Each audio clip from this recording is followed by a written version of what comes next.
Hi everybody, going solo this time. Preston couldn't make it. He's busy with the holiday stuff. We're gonna miss him, but I'm gonna. How dare you? Fight time! No! Mwah. Give him a kiss. Hey, we're back together. We did it! Everybody's in Walla Walla. I did not see this coming. Oh God! I may have made a surprise trip to Walla Walla to spend a little Christmas time with the Christmas peeps. Yeah, you made a mistake. It's a mistake now. I'm forced to do this terrible podcast about these terrible movies. Yikes! Welcome to the Party Pal. Welcome to Party Pal. This is a podcast with us, the Loomer Brothers. I'm Preston Loomer. I'm Nathan Loomer. And we talk about movies. And last time, if you saw our last one, we did unconventional Christmas movies. Now we're just doing bad Christmas movies. These are bad Christmas. These are the worst Christmas movies we could find that we could still stand to watch. Yes. And even then, it was pushing the limit. So I picked Jingle All the Way, Home Alone 3, and the 2006 Black Christmas. I picked Deck the Halls, Santa Claus 3, that's the one, and Rare Exports. All right. And we're going to still ask the question, is it a Christmas movie?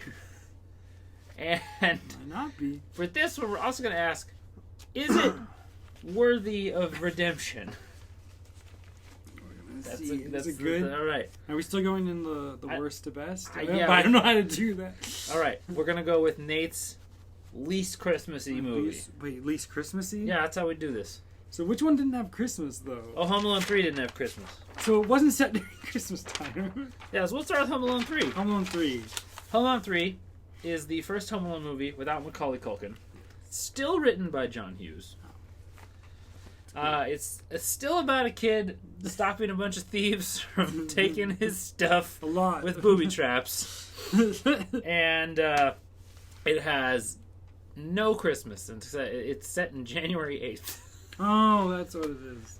It's right. There's like Christmas stuff like still up because people didn't take it down, but it's not during Christmas. Yeah. And I don't know how I forgot about that. I thought it was a Christmas movie the whole time.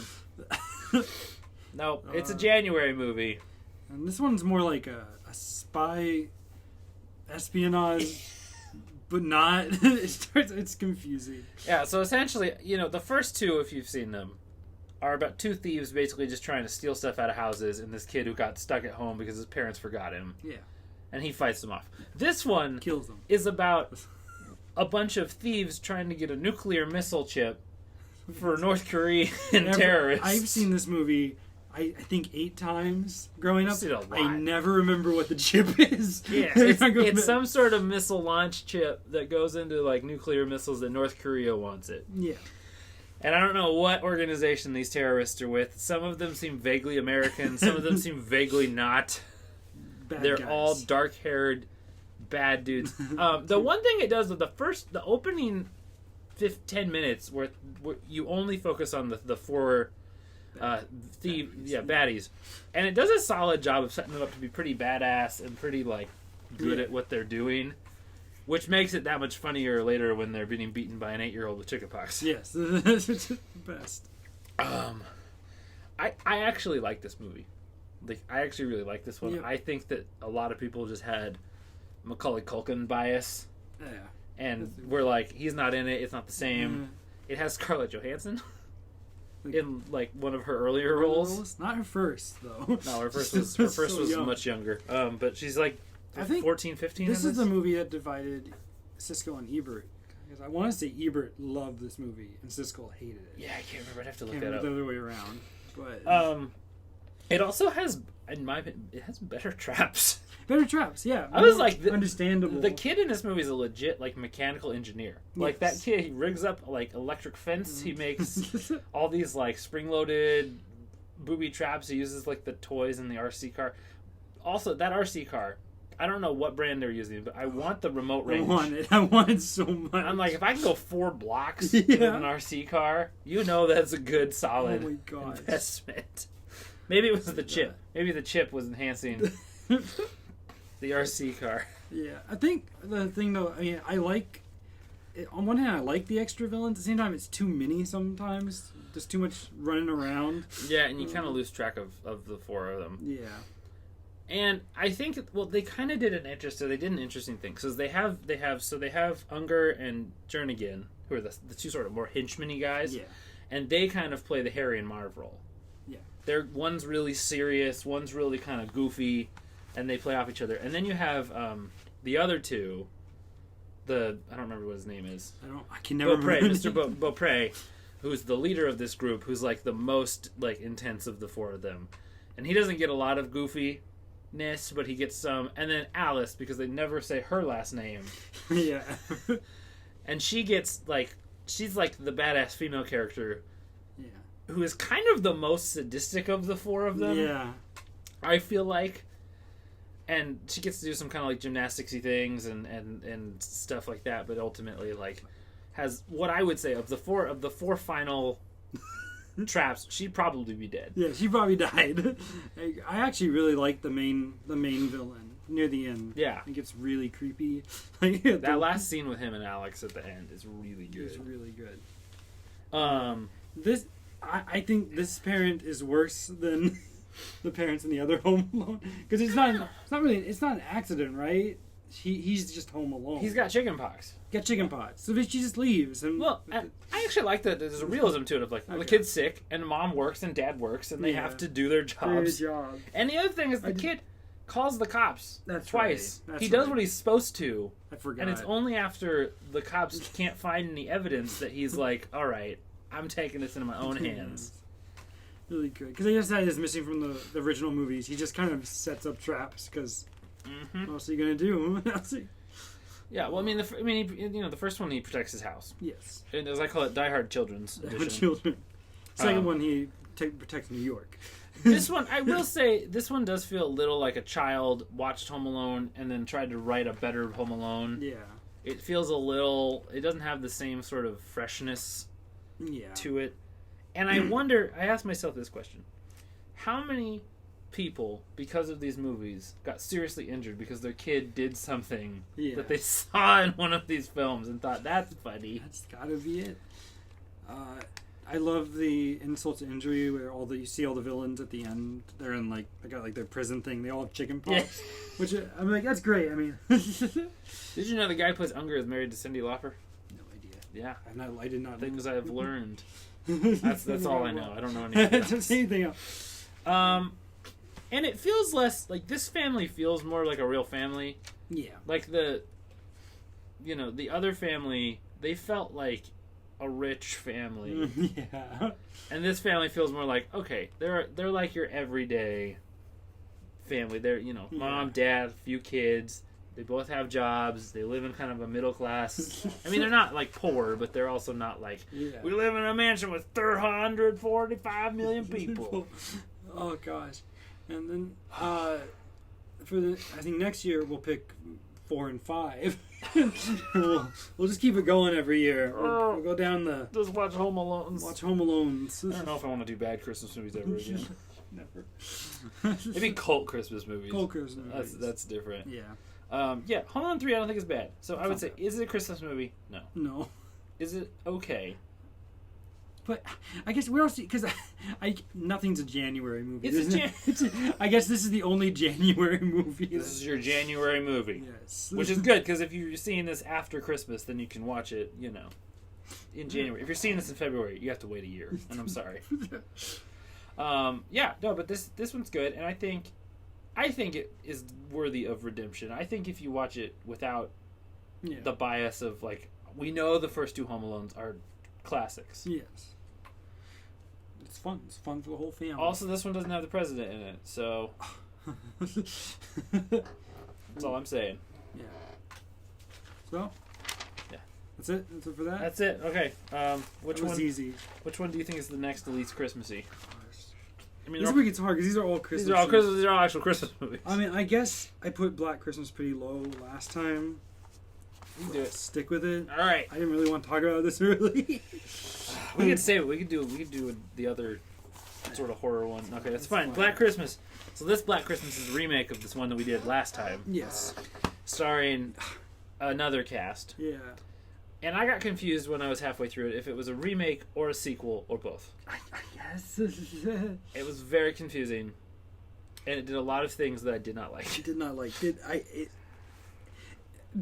I think it's not only is it bad, it's bad, and then it's like bad to its original movie, so it makes it even worse. I'm gonna start out by saying I hate Katie Cassidy. I don't like her in anything. I didn't like her in Arrow. I didn't like her in any of the other horror remakes that she was in. Oh, I'm like, every time she shows up, I'm like, and as soon as you saw her, I was like, she's the final girl. Yeah. Why isn't it Mary Elizabeth Winstead? That's what I want. Why couldn't Mary Elizabeth Winstead have been the final? Why couldn't Lacey Chabert been the, I hated that. Well, the reason why I almost said maybe it's more like a Christmas movie is because it's shot like a Hallmark movie. The colors look it's Hallmarky. Shot very colorful. But then they do all that crap with Billy that just... The coolest thing about Billy in the original was that we didn't know anything about him.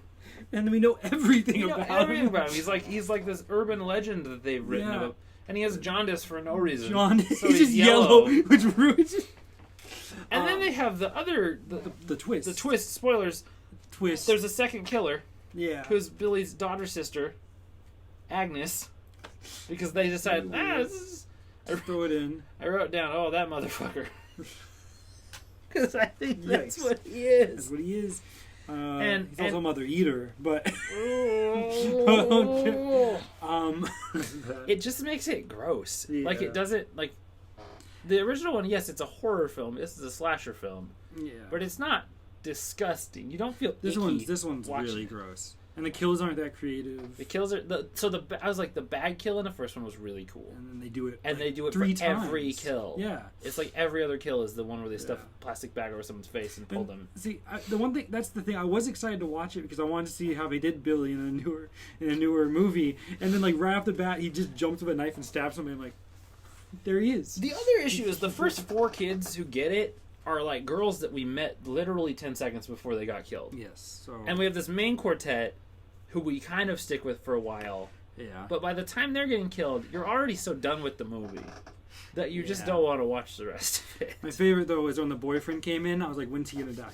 When's he going to love get it? Superfluous Boyfriend. It's my favorite horror trope. It's that and dog. That's the rule. Only Halloween movies kill dogs. Okay.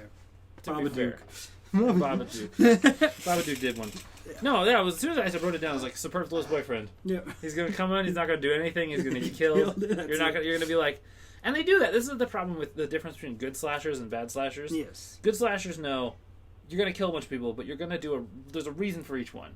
Bad slashers just go, how many people can we knock off in 90 minutes? Yes. How many people start to finish can we kill in 90 minutes? Ugh. I also felt like they were killing off the cast in order of who was the best actress to the worst actress. Yeah. I felt like each person who got killed was like a little better than the person who still survived. Still survived. The movie good. Yeah. I don't like the fact the movie didn't have like an ambiguous ending. Yeah. That really that drove me nuts for it because I don't know. It just horror films are supposed to have a setup for a sequel. I just feel like that's how a lot of horror but it's better when they do it and they leave it like a little freaky. Yeah, and then they remade it again 15 years later. It should have made it next week. We'll watch that one. I will watch that soon because I just want to know. And I spent half the movie trying to figure out who was killing people because Billy was in the asylum, and then when the twist was revealed, I was like, oh, this isn't actually that interesting. Yeah. No. This could have been done way better. I guess I know it's like Billy's old house. It's just weird that it's only on Christmas. Like, I gotta get out. I gotta get out of here. I gotta go. It's the same thing. I think they were trying to do Halloween. You know, Yeah. like Michael Myers only kills people on Halloween. Yeah. That's like his thing. Okay. The other thing is the girls in this, the writing in this, they logic themselves into more trouble. Yeah. All the time. There's that bit where they're like, we gotta go, and everyone's like, no, we gotta stay together in the room, and I'm like, the killer's in the house. I know. You know he's in the house. You know the killer's in the house. Why wouldn't you try to leave? And yes, it turns out to be like, yes, the other killer was outside. But not to mention that the house mom doesn't even get killed by the killer. She gets killed by an icicle that happens to fall off the roof. Yes. Has nothing to do with Billy. It was one time. And we don't even see the girl in the car get killed by Billy, so we don't know. Maybe they both just had an accident. Could have happened.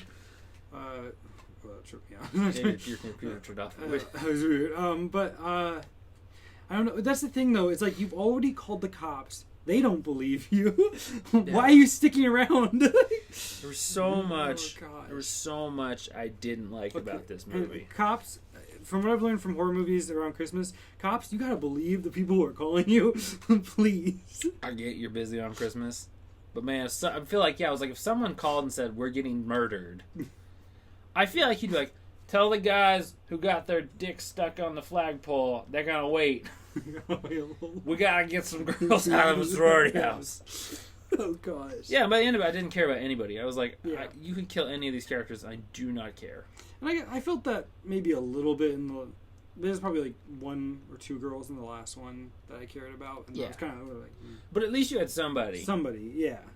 By the time I got down to it with the main girl, and the other gal who's the older sister of one of the girls who's already killed, who's at the house for no reason, I was like, why are these the 2 people? There's no connection between them. They don't make sense. They're trying to do this like we're sisters because we both went to the same sorority, but it does not work. Hold up enough. And I was like, just let them kill him. Just have Billy and Agnes kill these 2 and get over it. Billy wins. If you're too dumb to fall into the wall of a building and not think, oh, I can climb back up the building, then clearly you don't deserve to live through a horror movie. Oh, gosh. Yeah, it's bad. It's really bad. It's really bad. Is it a Christmas movie? Sure. Yeah. Is it redeemable? No. Never. Watch the original. Yes. Don't watch this one. If you've already seen this one, I'm sorry. Oh, God. I'm very sorry. Okay. So now you're going with my next I'm going to go with Rare Export. Yeah. Rare Export is a Finnish movie. About a bunch of people who are, I think, British, who uncover the remains of Santa, but Santa's a demon. He's a demon. That's the... And the elves are like old men who look like Santa who help him eat children. And I couldn't understand if those were the people who helped dig Santa out, or if they just came out, because the guy had the passport, the American passport. Yeah, I wonder, but I think he also had a coat. No, I think what it was is the elf killed one of the dudes who was digging the thing. Oh, and took the... Okay. Because all the other elves are naked. That's right. You can see a lot of elf penis in this. I'm going to tell you, there's so much elf penis that you're not even going to... As soon as I saw it, I was like, oh my gosh, that was more nudity than I needed to see in the rest of the year. I thought this movie was better the first time I saw it a couple of years ago. I felt bad. Here's my two big things for this. One, the kid actors are better than the adult actors. Yes. Which is a problem. Yes. Not that kid actors can't be great, but when it's by the margin of this much... The dad is terrible. Dad is the worst.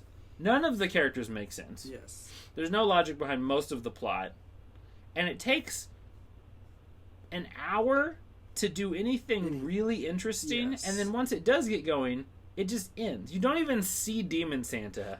I hated that. I was like... I remember the first time I saw this, I was like, why... You give us the idea that Santa's like... He's like 20 feet tall. He's huge. He has these huge he's a mountain of Santa. But he's in ice. You can't see him. And they're like thawing him out. Yeah. And the group comes in and basically stops them from thawing him before he can get out, cuts his horns off, and then traps all the elves like a cattle ranch in an electric fence. It then leads to like the cheesiest and then they train them to be mall Santas and ship them out, and that's where the movie gets its title. I thought the Rare Export was just going to be the Demon Santa. That's what I thought. Or at least, I thought it was going to be cool. Like the mining people uncovered the Demon Santa who started rampaging through Finland, and then I was like, that's what I wanted. Oh, it's not that. It's worse. That's a movie that I want a sequel for. Demon Santa. I thought, for about half the movie, I was like, this is an interesting setup and premise. Like the Santa is also kind of the Krampus. Yeah. You know, Belschnickel. That's the thing. The movie starts off like so simple and promising, and then it turns into an action film at the end, which ruins this. Also, least believable thing: the kid sleeps with his sweater on, but not his pants. I don't know anybody who sleeps with pants off, shirt on. I know this movie came from a short, and now it's a big one. But one thing you could have wrote is maybe parents care a little bit about their kids going missing. Every kid in the town goes missing except for the main kid. Yeah. And all the parents are like, kids will be kids. Boys will be kids. And that's the thing, is none of the adults have written. And this is the thing. The other thing it should have done, I think, it focuses mostly on this trio of adults. One of whom is the father of the main kid. Yeah. it should have focused more on the children, I think. Yes. And the adults were sort of like, I think more of a like, in that role of like, we don't believe, oh, they're just running off. The kids just play off in the middle, and the one kid knows, like, the kids are getting kidnapped by Santa Claus. And like, nobody believed him. They believed him so quickly. Yeah, like, they're just it's like, Santa. He's like, oh, duh. Crazy Santa Claus. Yeah, obviously. Of course, Santa. Oh. It's just like an Always Sunny in Philadelphia episode, translated into Finnish, and then just like done to death. Oh, it's crazy though. I enjoy it for like kind of it's what fun it is. if you want to see naked hobo Santas. Hobo Santas. It's weird if you like weird off the cuff stuff. This actually might be something you enjoy. I think I'm gonna put in this could have been redeemable if you just. Some of the beats and some of the stuff was a little different. I just don't think they had the budget to animate a giant. I think it hit the point where they were like, we gotta blow it up. We gotta just get rid of it. Yeah. Or I wish they'd blown it up and then Santa had to like survived. Yeah. And then or like they got in the elves, everything worked out, and then like the next Christmas you like cut to a year later. Because they were doing that countdown at the beginning. Yeah, which I liked. I liked that. But then they go 27 days till Christmas. 1 day till Christmas. And you're like, wait a minute. Yeah, I was like, oh no. So you set up this, like, there was no reason for it to be that far in advance. I wish that we had the days and days. Like, I wish we'd seen progression. Yeah. Yeah. But I wish they didn't jump, like, to, like, 4 days from Christmas the next year, and then, like, a kid gets killed or something. Or something gets, another, what were they got eaten in the meat? Like the caribou or the moose? The deer. Deer, yeah. The reindeer. Yeah, the reindeer got like eaten again. Yeah. And you're suddenly like, wait a minute. It's back. Is that the elves, whenever they kidnap a kid, leave like a doll? It's almost like, I thought it was them, like, in my head it's like them leaving it and be like, they won't notice. They won't notice. Like, they leave it in the bed. Oh, gosh. Some parents don't. Some parents fall for it. If they were in a Home Alone movie, they'd fall for it. That's what we need. We need this movie and Home Alone together. Combined. Barracks Port 2, Home Alone 6. Yes. Macaulay Culkin plays Santa. Yes. Macaulay was Santa. That's what I want. All right. Make it happen, Hollywood. Oh. All the Hollywood listening right now. Is it a Christmas movie? I would say yes. I'm going to say vaguely yes. It's a different type of Christmas movie. Yes. And obviously we don't know what Christmas is like in Finland. This could be it. This is all what they do every year. That's all they do. And I feel like there's probably some truth to the legend that they created in this. I don't think that was just pulled out of thin air. Yeah. Is it redeemable? I would say maybe. Maybe. I think you can find joy in it if you find moments. There's parts that aren't terrible. There's things that you'll like. It could be good. Be good. It's the most medium I've been on. Let me say it's not for everybody. No. It probably wasn't much for us. Not super much. But there's an audience for this movie. Yeah. Cool. That's that one. We have 3. Oh, and these ones do get Christmassy. These ones are super Christmassy. All of them. The least Christmassy I think of the 3 of them is Deck the Halls. Yeah. Okay. We're going Deck the Halls. Deck the Halls. Deck the Halls. Danny DeVito. You picked 2 Danny DeVito Christmas movies. I don't know how you did it, but you did it. I found like the only 2 Christmas movies. And Matthew Broderick star as a pair of competing dads. Yeah. Basically, Danny DeVito's character, his dream is to have his house be so bright with lights that he's seen from space. This is a dream he developed 15 minutes into the movie. Yes. It hasn't it's not been his lifelong always. dream. It's a dream he just figured out. It's a late life crisis. Like, I need to do something. He's midlife at this point. He's midlife? Okay. Danny DeVito always seemed old. I'm sorry. He's always seemed like he's 90. Yeah. This is what I think this movie felt like. It felt like somebody watched Christmas Vacation and then tried to rewrite it from memory. Oh yeah. And it just didn't turn out. I was trying, because when I looked up bad Christmas movies, trying to find the movies I've seen, this had a 6% Rotten Tomato. I went, I don't remember it being that bad. I went, oh, because when I'm watching it, I know exactly what's going to happen throughout the whole film. Oh yeah, it's real obvious. Yeah. And like, it actually, the characters are fun. Yeah. I'll give it that. It doesn't have the worst characters. The cast is actually pretty good. It also has, what's their name from Sex and the City and Kristen Chenoweth. Yeah. And By the end of it, I was like, you know what I want? I want these two women to just run away, and then we get a lesbian Christmas movie starring these two in their new lives, having abandoned their a-hole husbands. What is it with Christmas movies and dads who suck? That's just how it goes. I don't get it. I want some good dad Christmas movies. Give me a Christmas movie about a dad who's the best Christmas dad. We're going to get to that. We're going to... First one. But yeah, no. God, this is probably the movie I have least to say on, because really it is just generic Christmas feud. It's just like two guys care more about beating each other at being Christmassy than actually being Christmassy. Yeah. There's a Kristen Chenoweth song that I will say this, she is pulling back. If you've heard Kristen Chenoweth sing, you know when you hear this, she's like not giving it 100%. I felt like during the middle of this filming, she realized the movie she was in. She's like, I shouldn't have done this. Yeah, freaking Tony, what am I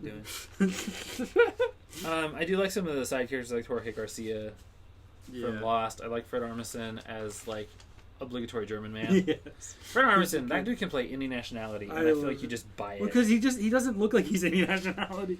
The one thing I will say, I'm not usually hard on Matthew Broderick. I did not like him in this movie. No.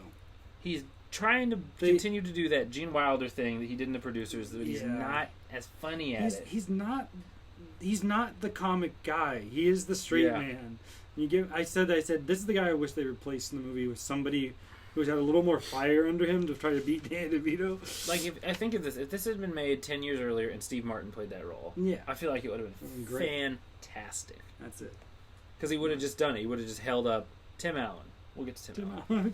It's on the brain. And it's not... The problem with this is it's not even so bad it's good bad. No. It's just bad enough that you're like, I don't want to watch anymore of it.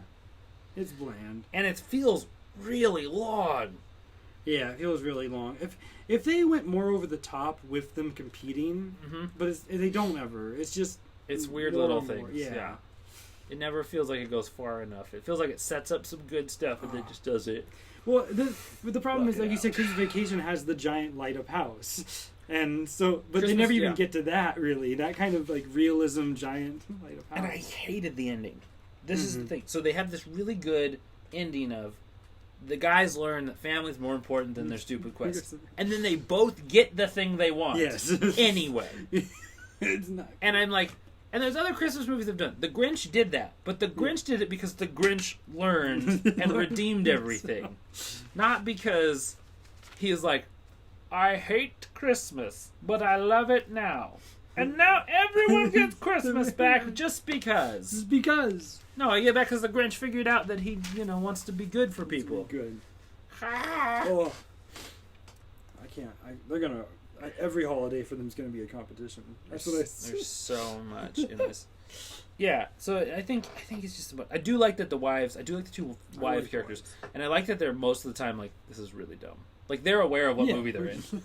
Really dumb. But there's no family. I never think about, like, these people caring about their actual families. It's ridiculous. It's just a feud. And they set up all these goofy things like Danny DeVito's, like, wife and daughters are, like, the young hot ones. Yeah. But they don't do anything with it. They just happen to be...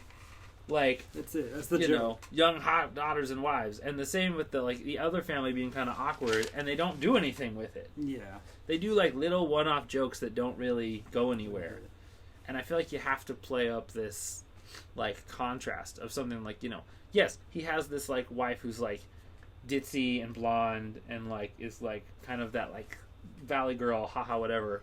Yeah, and then you have to do something with it, either where you make it be part of the plot. Like, the other wife is jealous, so she gets in on the, like, game. Or you turn out, like, she's the smartest one in the room. Yeah.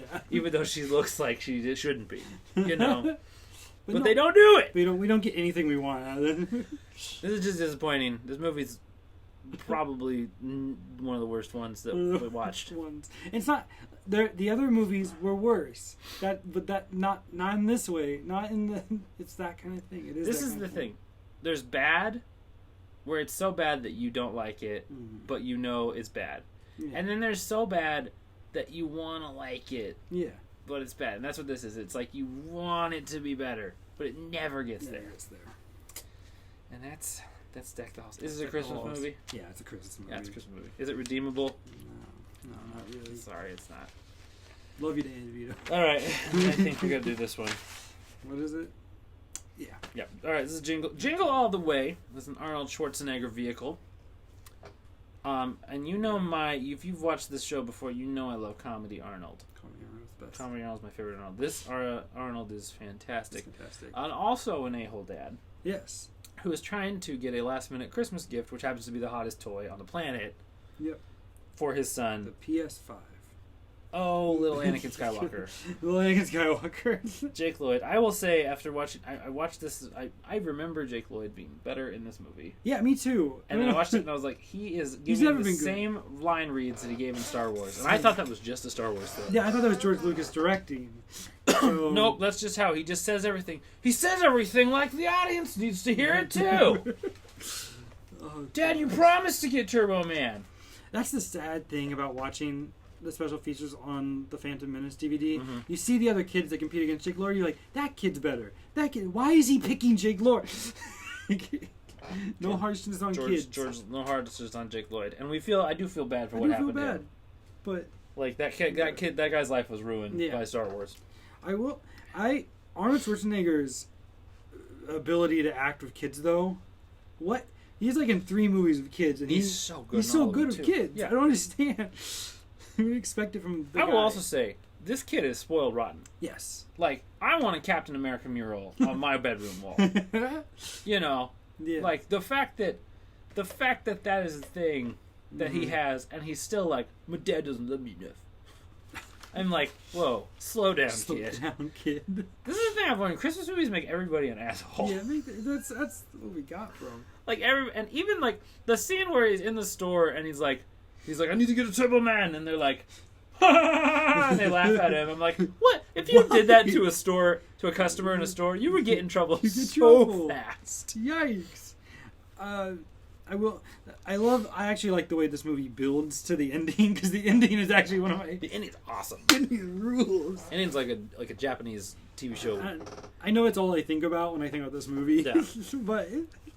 Yeah, it builds up to the ending if you've seen it. Spoilers if you haven't. Builds up to the ending. Arnold is Turbo Man. It's Turbo Man. He basically ends up accidentally filling a stand-in stuntman to play Turbo Man in a parade. With a full costume that happens to fit his giant body. I was like, man, who's gonna play him before? I was like, who's the super buff dude playing this guy before? And Sinbad, who's the other sort of lead character in this, ends up stealing the villain's costume, and then they fight for this toy they've been trying to fight for the whole time. It's so great. I will say this movie has my all-time favorite Arnold line, which is, put the cookie down now! I always think it's from... I just watched the other one again. What's it called? Is Kindergarten Cop. I always think it's from that movie. I think he's saying it to a kid. No, he says it to Phil Hartman. Which, rest in peace, Phil Hartman. Phil Hartman is probably the best SNL member. He's up there. For a while. He's probably easily top 5. And he's great in this movie.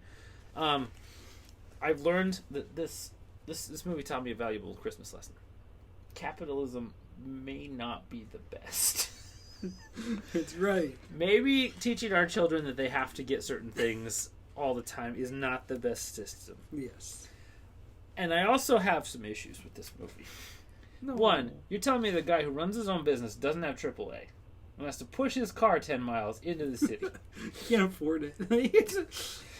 You are telling me that that a trained bomb squad detective would just pick up a box and shake it after being like, it's not a problem. You're telling me... No, it's fine. That's all I got. That's all you got? Oh, I was like... I'm also trying to figure out why Turbo Man is so huge. Yeah. Like, even when Spider-Man was, like, peaking and Batman was being, like, I do not remember them being, like, the only thing that mattered. The only thing. No. Everyone's got to fight against something else. And I love that whole time they're in the parade's happening. Turbo Man's going to be there. And it's like... You are a 60-year-old man who runs a cafe. Oh, I know you don't care about that. One year, I just need to go. I need to get a Turbo Man costume and go to like Dude, Macy's parade, just stand on one of the floats. God, we gotta do it. I wanna see somebody cosplay. If you're out there and you have cosplay skills, cosplay as Turbo Man. Turbo Man, give me it. And Booster. Booster. Poor Booster. I just love the whole, like, nobody likes Booster. Nobody likes Booster. Oh gosh, it's like I know that me as a kid though. I'm like the Luigi one. I'm like I want that one. I want the Booster. I want the Booster. There's sometimes where I'm like that. I'm like the guy who's like, I want the Chewbacca doll. Yeah. I will also say, I wonder. This made me think. How many dwarves do you think play elves during Christmas? There's a lot. I was like, there's a lot of old fat guys who play Santa, but I was like, I wonder how many dwarves get mall elves. I wonder how many. Also, want to like because I think some of them have played multiple elves in Christmas movies. Yeah. Is it like their time of year to get roles? It feels bad. But yeah, I know. I swear I've seen the same actor play an elf. He probably has. Yeah. I mean, it's the same thing with those guys. There's like the Latino guys who play gangsters in every movie. Yeah. And it's like at some point, there's some guy in Hollywood. He's like the go-to hobo. Yeah. He just plays hobos in every movie where they need a hobo because he's just good at it, and that's his job. And he makes like a living playing hobos. That's epic. He earns his home playing the homeless. No. Homeless hate him. But they also I also love him. don't understand why people like parades. No. I thought about as I was watching. I was like, last time I went to a parade, I did not have a lot of fun. I did not. Because you just sit there. You just sit there and watch stuff that you can't own go past you. Go past you. And you're like, oh look, the princess on the horse is waving. I guess. Yay! I guess maybe if I was in New York, maybe the Macy's Day Parade's better. Rick Astley performed once. Yes, that's the parade I want to be at. That's the parade I want to be at. I also think that the scene where he fights all the Santas is no more over the top than any '80s action movie that Arnold was in. What?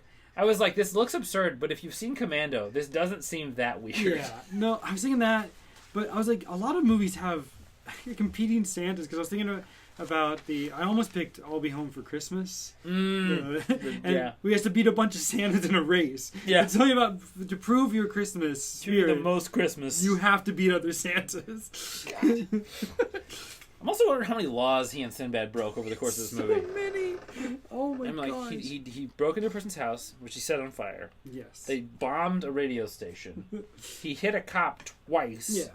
He punched a reindeer. They assaulted a man at a parade and stole his clothes. They got into a public safety fight. I'm like, first off, you know what I think is the best plan? Give a freshly trained stuntman a jetpack that is powered by rocket fuel with no instructions. That's exactly what I'd do. Yes. With some comedian in a booster costume telling you how to control the dang thing the whole time you're fighting for your child's life. Oh. And people act like little kids the whole time. It's ridiculous. But it's fun. It's fun. It's got its fun moments. It's a funny movie. Yeah. There are some really humorous moments, and the ending on this one isn't terrible. I actually really like the ending. The ending's really good, and the kid at the end, the lesson he learns is not the best lesson, but it's enough that you get a sense of from it. He didn't take that to heart in real life, but no. To be fair, stop dogging. I feel like if you were called Little Annie all through college, you'd probably have problems too. Oh man, there's so many stories of actors who are in Star Wars who get bullied, and I know I'd be the one who's like, "Oh, bring it! I want to tell me I was in Star Wars. Tell me I was in Star Wars. I dare you." I would just take pictures of me with all the money I earned from Star Wars. just be like, ooh. I like there's that guy who was like, Frankie Muniz, you suck. And Frankie Muniz is like, yeah, but retiring at 19 with $40 million was pretty nice. It's pretty good. Oh my god. Just saying, I'll take it. And that's the movie. That's Jingle All the Way. Is it a Christmas movie? Yes. Yes. Is it redeemable? Yes. And the most Christmassy movie, The Santa Claus 3, The Escape Clause. The Escape Closet. Or as we called it, Martin Short steals every scene. Steals everything? Yeah, he does. Oh, gosh. I love it. You put him in a movie and you give him that much stuff to do. So my first question is, how many times did you misspell Santa Claus as a child because of the first one? Yeah. I still spell it with a C sometimes. I can't. With the E at the end. Because I think, I thought, I didn't even understand it as a kid. I didn't understand it meant Santa Claus. The Claus, yeah. I thought that was just the name of the Which is why it's brilliant, because it plays to adults. Like, I'm rewatching it. Yeah. There's jokes that you missed as a kid. it's so close to being one of the best trilogies until this one. And this one, I'm gonna say, of the 6 we watched, I think this one's the best. Yeah, I give it that. I would say good. It's still okay. Yeah. It's not as good as the first 2 Yeah. by a long shot. And it has some pacing problems, and some of the characters aren't as good. Yeah. But Tim Allen's back, and I think Tim Allen is the best on-screen Santa. Yes. I think he does a good job of He's the being best. just... He has that jolliness. He has that kind of old curmudgeoniness that he needs. But would never suggest just over the first 2. I would never just it goes in order. This movie does. This does go. You watch the first one. This is a trilogy that goes in order. Yeah. It is Santa Claus. Being Santa Claus is a curse. It's not a good thing. Yeah. That's my theory. But God, yeah. Could you imagine? Just, I mean, if you're watching this at home, think about this for a second. You're outside. Your mailman comes to the door. You accidentally kill him. Now you have to have his job forever. For eternity. Until someone kills you. Because in the first movie, the Santa's like laying on the floor. He's like, take this, take it. Like, what? It's like, I'm finally free. Free. It's just... Yeah, you just wonder how many Santas there are. Yeah. Which, I mean, it's an interesting thing, and it makes sense why Santa's able to be around so long is because of all these sort of tradition things. The biggest thing in this one is Jack Frost is mad that he doesn't have a holiday. Yes. So he's trying to steal Santa's job. Martin Short plays Jack Frost. Yeah. He's my favorite part of this movie. Yes, he's my favorite. He's actually very good. But it asks the question, if you can kill Santa to become Santa, could I kill Mother Nature to become Mother Nature? Is it just any... That's my one. Have you killed a bunny? Do you become a bunny? If you kill Father Time, do you just grow like a beard like That's that? how they all and work. lose your hair? Oh my gosh! Then what is Jack Frost? What is He's he? a season. He's a season. He's winter. That's right. That's what Jack Frost is. He represents winter. Santa Claus gets 1 day. Jack Frost gets 3 months. I don't know why he's complaining. I don't know. And I always got confused because there's 4 different Jack Frosts. Yeah. There's this one. There's the horror movie one. There's the one where Michael Keaton turns into a snowman. Yes. And then there's the animated movie where he's a child who acts like Elsa from Frozen. Yes. It's exactly... And they're all played differently, and none of them make sense. No. Jack Frost is the filler character if you need, like, something in your movie. I need something winter that's kind of ambiguous. Jack Frost. Jack Frost. Cool. Villain? All right, let's... Sure. Villain? Yes. Hero? I guess so. I guess. Random bystander? Yes. Well, we need Michael Keaton to play a snowman. I think, though, that is... Although it is part of the problem, because the charm of the first 2 movies is that there is, but there really isn't a villain. Yeah. It's the things going on in life that get in the way. They're more of like sitcoms, almost. Yes. Yeah. Santa's, like Tim Allen's character's getting in his own way. Yeah. And in this one, there's very much villain. What's it? He's a good dad, though. I think. I have to go back and watch the first one. No. Here's the thing. He becomes a good dad. He becomes a good dad. In the first movie, yes, he is not a good dad, and that's why his wife is leaving him. That's right. Okay. He's a bad dad and husband because he's not a good husband, maybe. And like Arnold in Jingle All the Way, he's a workaholic who doesn't have any time for his family. Okay. And then he kills Santa Claus and becomes a good dad. Oh, God. Also, I figured out what happened to Judge Reinhold because we asked that during Gremlins. Oh, yeah. He's in this movie. He's in this movie. He joined in. And the dialogue in this movie is disastrous. It's real bad. There's a lot of exposition dumping. There's a lot of lines that don't make sense. Yeah. You gotta watch Alan Arkin be a surly old man like he always is. And Anne Margaret, who I was like, is that... It took me about 10 minutes to figure out it was Anne Margaret. Also, this is my favorite. One of the little elf kids, one of the elf cops, is the kid from the Jedi video game that just came out. Oh, the red-haired kid. Yeah. Oh man, we're getting Star Wars all over this. He's Christmas. in this. Abigail Breslin is in this for a minute because her older brother plays the lead elf. That's right. At what age do you think elves go through puberty? I don't know if it's like Lord of the Rings. Is it like 1,000 year thing, or is it? I also like they had to get rid of David Krumholtz's character because they're like, David Krumholtz is 30 now. Yeah. It's not gonna work it's anymore. Not gonna work.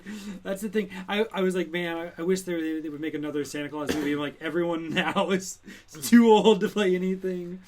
The other problem I have with this movie is the plot pace is real rough. Yeah. And they have this whole thing of Jack Frost is trying to steal Scott Calvin's life and become Santa Claus. Yeah.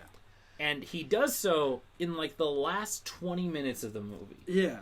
And then there's a real fast turnaround And Santa Frost is the scariest thing I've ever seen in my Santa life. Frost is terrifying. He's terrifying. And then he flips it back, and then there's that weirdly sexual scene where the little girl hugs Jack Frost until he becomes warm. I was like, this is a little pervy. It's just a little bit. There's a tint of like, I don't trust this scene. But then it becomes like, it just happens so, there's all this domestic drama that leads up to this moment where the villain takes over. And I'm like, it should have happened. I feel like that should have been like the beginning. The inciting thing. And then the rest of the movie is the journey back. And he has to learn all this stuff along the way, which he doesn't. He gets sort of, It's a Wonderful Life, and it doesn't work. There's not really a moral to this one, unlike the other two.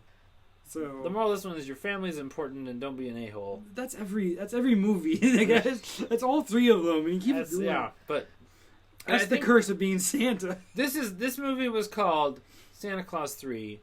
Tim Allen needed a beach house. That's.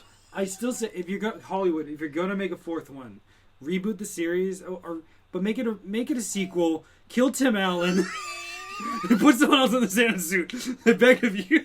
I wonder if that's what they did. Is they said we can make 1,000 of these. We can make 1,000,000. As long as we can get the lead actor back for like 10 minutes, kill him. We can get anybody in this role. Yeah, yeah, it's brilliant. It's insane. Just remake the first one with a new actor. That's nice because it can be any kind of Santa. Like, I want female Santa. Female Santa. I want Emma Stone as Santa Claus. Yes. Emma Stone is the new Santa Claus. Okay. Make it happen. I want Janelle Monáe as Santa Claus. Let's do it. Oh gosh. But would the rules still apply? Does she still have to find a Mrs. Claus in the second? Yes, lesbian Christmas movie. I just want a lesbian Christmas movie. And I just got one. They just came out with one. So we didn't watch it for this, but it was pretty good.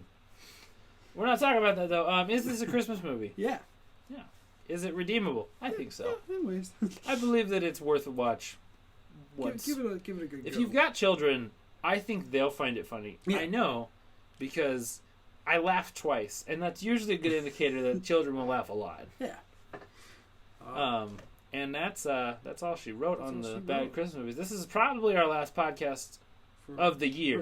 Of the year, not forever. Not for 5 years. Last podcast of 2020. 2020. Till 2025. We just don't make another one. Come back. With no audience because everyone who watched this has given up on us. They're not coming back. They're not going to come back. They're not going to promise that. Now, we'll be back next year with some new stuff. Yeah. It may not be as good as the old stuff, but we try. We'll watch entire TV shows and talk about episode by episode. That's on our other podcast that we haven't named yet. We haven't started. The gang watches It's Always Sunny from start to finish. Oh god, I've had to take notes on every episode. God, that would be the worst. Plot go. I feel like after about 10 episodes it'd be the same thing. I was like, liked it. These people were funny. Move on.